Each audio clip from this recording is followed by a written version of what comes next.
It's time with Bruce Buffer, voice of the UFC, joining us now. Do I have to pay you since I just used your tagline? Is that how that works? I take cash, American dollars, please. Oh, man. That's not good news. Armin in the back, 104.5 The Team, live from Radio Row. How you doing, Bruce Buffer? I'm doing great, guys. Pleasure to be here with you. Thank you so much. Yeah, thanks for taking the time to stop by. And what do you think about Radio Row, all this craziness going on around here? You know, it's amazing, but let's face it, this is one of the biggest events in the world, and it deserves all the big media that's here, including yourselves. It's to be expected, and you know what? It's a bucket list for me. Actually, got two this weekend with a Super Bowl commercial I'm in for Bud Light, and then here to be on Media Row at Super Bowl. It's like these are memories that I will cherish. You know? That's funny. Bud Light is why we're here. They're our local Bud Light guy said, "Hey, you want to go to the Super Bowl? Are you up for whatever?" We're like, yeah. So it's great that we're both here for Bud Light. You mean, are you up for whatever happens? Well, and so far we've answered the call. Absolutely. Wait, we're sitting in the convention center where it's raining outside and it's raining on top of us because there's holes in the roof. If that's not up for whatever, I don't know what it is. I hope that doesn't happen on Sunday, if you know what I'm saying. Yeah. I hear that. Levac's going to be there with you. Okay, so tell us about the Super Bowl commercial. When does it air? What's the premise? Can you give us any details? Yeah, sure. They actually they called me 3 weeks ago, BBDO, the big advertising agency, and they said, "We want you for this Bud Light commercial. Can you do comedy?" And I said, "Yes, I can." So I get the job, and I go on the set, and they took a whole block downtown LA, and they recreated the Pac-Man game, the Pac-Man arena. And it's a Whatever Happens commercial, which they've already released a preview on the web. If you go to brucebuffer.com, I got it posted there, and I was amazed that they released a preview because you would think they would wait till the Super Bowl. Yeah. Keep it secret. Yeah. So they got a 90-second spot there. They're lowering it to 60, and it's a Whatever Happened commercial, and the guy does the whole Pac-Man thing, and I'm the MC of the Pac-Man arena. So it gave me a chance to really go off, and it's all in the editing process, how it shows in the final segment. But I'll tell you one thing. 2 nights of filming, I did enough announcing to fill 6 months of UFCs. You know, in downtown LA, my voice going all over the whatever. It was an honor. And then on the second night, I said, "Guys, when is this going to air?" Thinking 2 weeks to Super Bowl it's not going to make it then. Yeah. And they said, "Bruce, this is our Super Bowl commercial." I'm like, "Are you kidding? I should have asked for more money, but this is great. I can't believe it. This is awesome." You're the modern day Clydesdales. If you want to call me a horse's arse, that's fine. That's a quick turnaround for a Super Bowl commercial, isn't it? You know what? It's amazing. When you think about the fact that 1 minute of time is $9 million to show it, they probably spent $5 million or more, my guesstimate, on the production, not counting whatever else they got to spend. That's literally as much as it takes to make a decent-sized major motion picture these days, and you're talking about a 1 minute commercial. It's amazing. I'm surprised you even have a voice after the Rumble Johnson Gustafson fight. I heard you. I mean, you always bring it with the "it's time," but that was probably the biggest one I've ever, with the crowd there, everybody going crazy, and I go, "Armin, I don't know if Bruce is going to be ready for us by the Radio Row." It's what I do, you know, and thank you for that. But that was the second largest UFC ever in history, to my understanding. And it was such a big fight. And Stockholm's such an amazing city. I'm always up. As soon as I get out there and I feel the energy of the crowd, you know, my adrenaline's pumping. And I'm not one of those announcers, with respect to all announcers, that stand there stiff and still and read their cards, which is great. I've got to move, and I got to have a good time. And it's just so amazing. If you could experience what I experienced when you're 2 feet away from a Chuck Liddell or a Rampage Jackson, and you're announcing these warriors of the octagon, it's like being at the Kentucky Derby, standing in front of the horse thing, you know, before they run, and the spit and the snot's coming out, and they're getting ready to run that race. Not much difference between these warriors, let me tell you. Rampage looks like he spits and snots a little bit. You know what? Some people might get too freaked out to even announce standing in front of Rampage Jackson. I can believe it. Yeah. Bruce Buffer, voice of the UFC with Armin in the back on 104.5 The Team, the voice of the octagon. That's a pretty sweet title to have on the resume by itself, by the way. It's awesome. You know, I'm humbled and honored by the whole thing. I wake up every day thinking I'm the luckiest man in the world to do this job. Do you get tired of people stopping you on the street going, Bruce, it's time? Well, I don't. I'll tell you why. Because I remember when it was crickets and nobody said anything. and the bottom line is that the fans are the reason we are here and the reason we make our paychecks, and they're the reason that we do what we do along with the fighters. I'm here. And I walk in that octagon to enhance the experience for the fans and the fighters. So they get, they're polite and respectful. They get their pictures. They can yell anything they want. You have great hair, by the way. Thank you. I don't know if you get told that enough. You have great hair. Do you ever get told that? Yeah, I get told that. It's the Okay. Italian. I got the Italian heritage. Thank God for that. My dad had a full head of hair. all the way up to his last day, and it's like, you know what? It's a nice thing to know. Yeah, I mean, I'm 31. I'm already receding like crazy, man. So That's all right. It could stop right there. You're fine. It's not going to stop here. It's going to keep going, unfortunately. What happens when Conor McGregor finds out that you're now flirting with Bruce Buffer? He threw himself at McGregor yesterday. Right. Just threw himself out. Conor McGregor, just the accent, and then him just telling us, guys, look, I'm just here to kick people's asses. I was just like, dude, this is great. This guy's awesome. Conor McGregor is a marketing PR machine wonder man.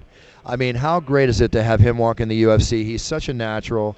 He's got the gift. He's delivering the goods. He's going to face the greatest pound-for-pound fighter, one of the top 3 pound-for-pound fighters in the world, in Jose Aldo. He gets through Jose Aldo. He's really locked himself in.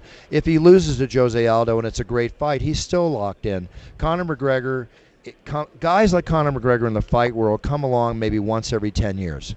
And the UFC is handling him magnificently. Dana recognizes the talent at hand, and Conor's delivering. And let's face it, if you can make your countrymen in Ireland, you fill 10% of the Vegas arena because they flew over.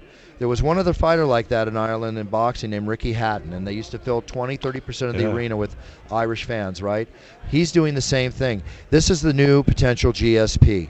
And God bless Conor McGregor. I wish him all the best. I hope he makes $50 million in the next 6 years, because you know what? 2 years ago, he's living on food stamps. It's an incredible success story. That's awesome. Bruce Buffer, the voice of the Octagon, with Armin in the back on 104.5 The Team. You can't say the words best pound for pound and not bring up Anderson Silva, the super bout coming up with Nick Diaz. As I can hear that you're also a fan of the fighters. First and foremost. How excited are you to get Silva back in the Octagon? Huge. I mean, when I announce it normally, I normally get air just saying Silva before I announce it. And whenever I do things like that, it is not a planned move.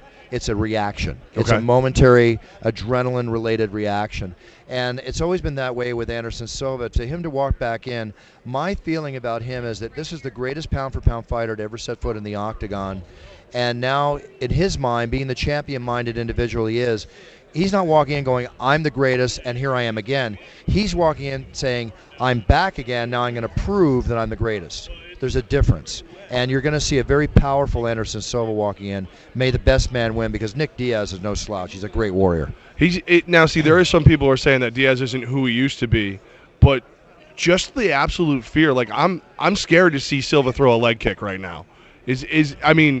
Are you going to be on pins and needles until he lands that first leg kick, pulls it back successfully? I think we all want to see it, but I saw Anderson about 5 months ago, and he told me he was landing his kicks well.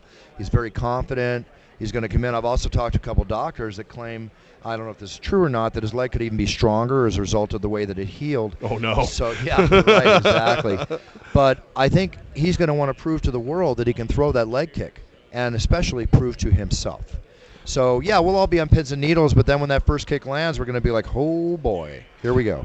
What is Diaz still a challenge for him? Like, if Silva comes in and he is 100%, is Diaz going to present any kind of fight for him? Well, the way to answer that, in all due honesty, is that with the A-level top of the food chain warriors, which Diaz is, and maybe some people might say he's not the same. Well, we all age, right? But he's still great at what he does.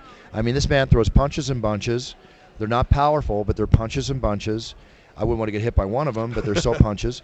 And let's face it, he is a black belt in Gracie Jiu-Jitsu. I mean, the man is primetime food chain warrior. So anything can happen, as in football. Any team can win on any given Sunday. In the Octagon, anybody can win on any given night. And we've seen that happen multitudes of times. Bruce Buffer, the voice of UFC, the voice of the Octagon, with Armin in the back on Radio Row, live in Phoenix. And, you know, Bruce, I keep hooking up with people with Bud Light stuff the whole week, but I feel like you might have plenty of Bud Light stuff since you're going to be in a Bud Light commercial during the Super Bowl. Oh, very cool. What are these? We got some koozies. The Super Bowl koozies. Oh, cool. I'm hooking you up with, but you haven't had Bud Light koozies yet? No, but I'll take these. My boys will use these during the game when I get home. How about that? Bruce is going to be in the Bud Light commercial, and he's going to have Bud Light koozies because of Armin in the back. Big fight Saturday. Yep. Super Bowl Sunday. You get your debut commercial. This is a big time to be Bruce Buffer. It's big, you know. I'm humbled by the whole thing. I don't consider myself better than anyone else. I feel like we're all created equal, barring any, magnificent speed or ability to jump. But it's all about the paths we choose, and I just want to be the best and do the best job I can. And it's a great path I've been walking this last 19 years with the UFC. It's so awesome. I got to get a high five from you. We're doing Revive the 5. What do you think about the high five in general? You like it? I've been doing this since I was a kid. Right? There you go. Yeah. We have hand sanitizer if you're freaked out in 2015. Nah, That's it's what we- okay. I'm good. Awesome. The next one looks a little iffy. Maybe I'll come over after I'm done over there. Oh, yeah. Oh, The guys yeah. from Detroit, be careful. They Yeah. bite. You got to be careful with those guys. Yeah, they over closed down the bar we were at They're last plugging, night. So. Bruce Buffer, the voice, yeah, they like the hand sanitizer. They come over and keep stealing it from us. The voice of the Octagon, Bruce Buffer, and Bruce, your book is out as well. It's time, and that's available. Yeah, it's available. It's sold out in the stores, available on Amazon.com. I'm really proud of it. I put my heart on the table. I'll tell you about the fights that happen outside the octagon as well as in. It's my life story. It's a story about family life, the pursuit of happiness, and all the endeavors I've been involved in. It's a pretty crazy life. Bruce Buffer, man, thanks for stopping by with us. I appreciate it. If anybody wants to get a hold of me, just go to brucebuffer.com. I do specialized recordings. I specialize in weddings and birthdays and birth of babies. Nice. What about afternoon sports talk shows? Anything you want, my man. Anything you want. Love it. Thanks, Bruce. Thanks, guys. Take care. All right.